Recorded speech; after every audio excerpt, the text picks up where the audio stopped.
welcome back. Let's do question 113. At a certain school, there are 64 boys in grade 10. Their sport preferences are indicated below.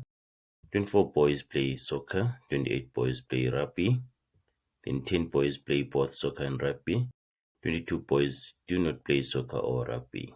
At the events, a grade 10 boy plays soccer at the school and a grade 10 boy plays rugby at the school, mutually exclusive. Justify your answer. What do we know about exclusive events? Exclusive events do not intersect.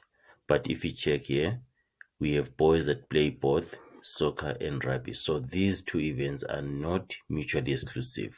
So we're saying no here. They are not mutually exclusive. And then the reason probability of soccer and rugby is not equal to 0. So that's why these two events are not mutually exclusive.